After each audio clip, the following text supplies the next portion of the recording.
Trial passage शुरू होगा 3 seconds बाद। सूर्य की रोशनी जब रात में भी उजाला कर सकती है तो उसका लाभ लेने में कंजूसी क्यों होनी चाहिए। राजस्थान विश्व में दूसरा सबसे ज़्यादा सौर विकिरण पाने वाला क्षेत्र है। प्रदेश में वर्ष में 300 से 350 दिन ऐसे होते हैं जब सूर्य हमारे आसमान में पूरे असर से चमकता है। कुल मिलाकर सूर्य हम पर मेहरबान है, पर हम हैं कि उसकी मेहरबानी का फ़ायदा उठाने में कोताही बरत रहे हैं। प्रदेश की दिसंबर 2019 में घोषित सौर ऊर्जा नीति में 2025 तक 37,500 मेगावाट बिजली उत्पादन का लक्ष्य रखा गया था। हम अब तक 11,000 मेगावाट का लक्ष्य ही हासिल कर पाए हैं। राजस्थान में 200 गीगावाट बिजली हर साल उत्पादित करने की क्षमता है। प्रदेश में कोयले की कमी से काली सिंध की 2 व सूरतगढ़ की 6 इकाई का संचालन बंद हो गया है। ऐसे हालात बनने पर हमें बाजार से 15 रुपये प्रति यूनिट तक बिजली खरीदनी पड़ रही है। कोयले का विकल्प सूरज की सतह ऊर्जा हो सकती है।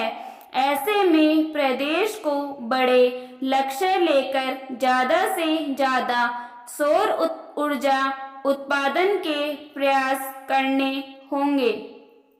सरकार ने सोलर प्लांट लगाने के इच्छुक उद्यमियों की सुविधा के लिए 2 नोडल अधिकारी लगाए हैं।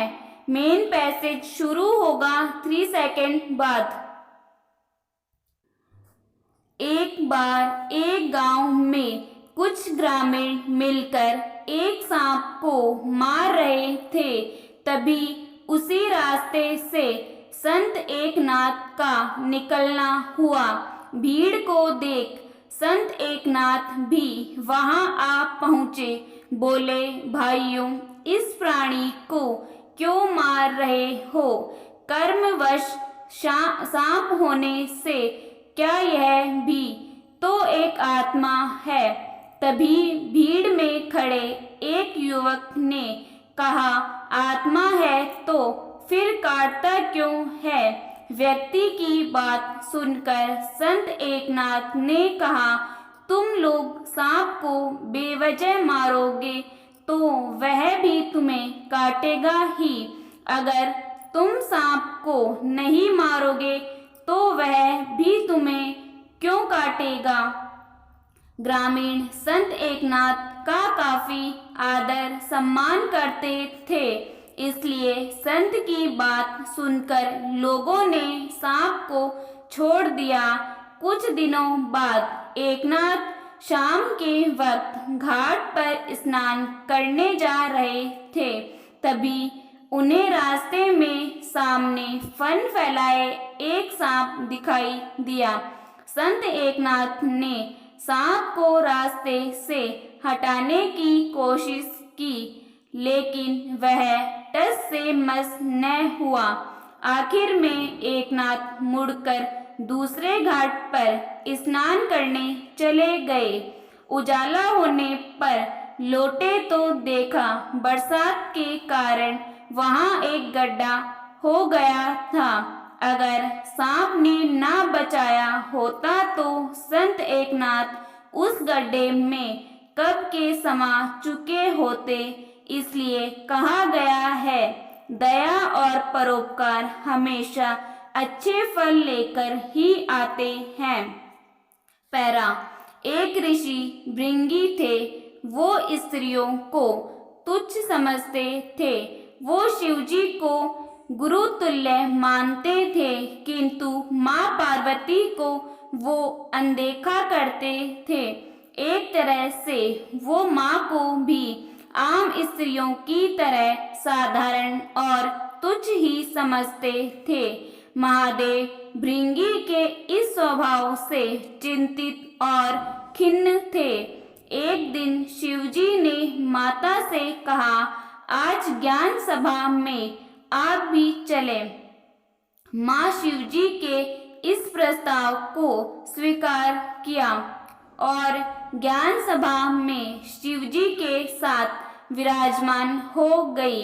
सभी ऋषिगण और देवताओं ने माँ और परमपिता को नमन किया और उनकी प्रदक्षिणा की और अपना अपना स्थान ग्रहण किया, किंतु भृंगी माँ और शिवजी को साथ देखकर थोड़े चिंतित थे।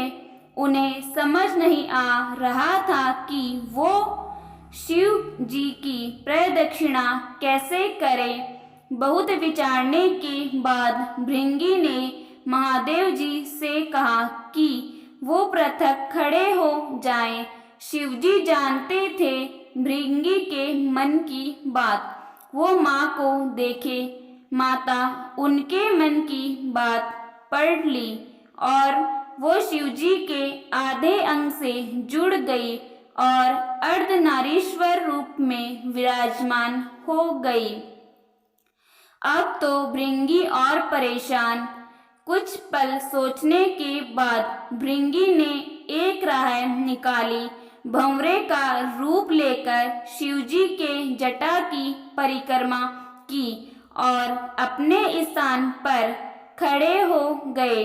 माता को भृंगी की ओछी सोच पे क्रोध आ गया। उन्होंने भृंगी से कहा, भृंगी, तुम्हें स्त्रियों से इतना ही परहेज है तो क्यों न तुम्हारे में से स्त्री शक्ति को पृथक कर दिया जाए। और माँ ने उनसे स्त्रीत्व को अलग कर दिया। अब भृंगी न तो जीवितों में थे न मृत में। उनमें अपार पीड़ा हो रही थी। वो माँ से क्षमा याचना करने लगे। तब शिवजी ने माँ से भृंगी को क्षमा करने को कहा। माँ ने उन्हें क्षमा किया और बोली, संसार में स्त्री शक्ति के बिना कुछ भी नहीं है। बिना स्त्री के प्रकृति भी नहीं, पुरुष भी नहीं, दोनों का होना अनिवार्य है। और जो स्त्रियों का सम्मान नहीं देता वो जीने का अधिकारी नहीं है। आज संसार में अनेकों ऐसे सोच वाले लोग हैं। उन्हें इस प्रसंग से प्रेरणा लेने की आवश्यकता है। वो स्त्रियों से उनका सम्मान न छीने, खुद जिए और स्त्रियों के लिए भी सुखद संसार की व्यवस्था बनाए रखने में योगदान दें। पैरा। एक कुम्हार को मिट्टी खोदते हुए अचानक एक हीरा मिल गया। उसने उसे अपने गधे के गले में बांध दिया। एक दिन एक बनिए की नजर गधे के गले में बंधे उस हीरे पर पड़ गई। उसने कुम्हार से उसका मूल्य पूछा। कुम्हार ने कहा, 1.25 सेर गुड़। बनिए ने कुम्हार को 1.25 सेर गुड़ देकर वह हीरा खरीद लिया। बनिए ने भी उस हीरे को एक चमकीला पत्थर समझा था, लेकिन अपनी तराजू की शोभा बढ़ाने के लिए उसकी डंडी से बांध दिया। एक दिन एक जौहरी की नजर बनिए के उस तराजू पर पड़ गई। उसने बनिए से उसका दाम पूछा। बनिए ने कहा, 5 रुपए। जौहरी कंजूस व लालची था। हीरे का मूल्य केवल 5 रुपए सुनकर समझ गया कि बनिए इस कीमती हीरे को एक साधारण पत्थर का टुकड़ा समझ रहा है। वह उससे भाव ताव करने लगा। 5 नहीं 4 रुपए ले लो। बनिए ने मना कर दिया, क्योंकि उसने 4 रुपए का 1.25 सेर गुड़ देकर खरीदा था। जौहरी ने सोचा कि इतनी जल्दी भी क्या है, कल आकर फिर कहूँगा। यदि नहीं मानेगा तो 5 रुपए देकर खरीद लूँगा। संयोग से 2 घंटे बाद एक दूसरा जौहरी कुछ जरूरी सामान खरीदने उसी बनिए की दुकान पर आया। तराजू पर बंधे हीरे को देखकर वह चौंक गया। उसने सामान खरीदने के बजाय उस चमकीले पत्थर का दाम पूछ लिया।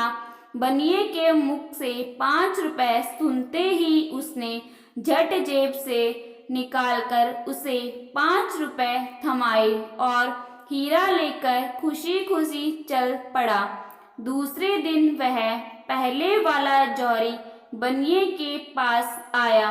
5 रुपए थमाते हुए बोला, लाओ भाई, दो वह पत्थर। बनिया बोला, वह तो कल ही एक दूसरा आदमी 5 रुपए में ले गया। यह सुनकर जौहरी ठगा सा महसूस करने लगा। अपना गम करने के लिए बनिए से बोला, अरे मूर्ख, वह साधारण पत्थर नहीं 1 लाख रुपए कीमती हीरा था। बनिया बोला, मुझसे बड़े मूर्ख तो तुम हो। मेरी दृष्टि में तो वह साधारण पत्थर का टुकड़ा था, जिसकी कीमत मैंने 4 रुपए मूल्य की 1.25 सेर गुड़ देकर चुकाई थी।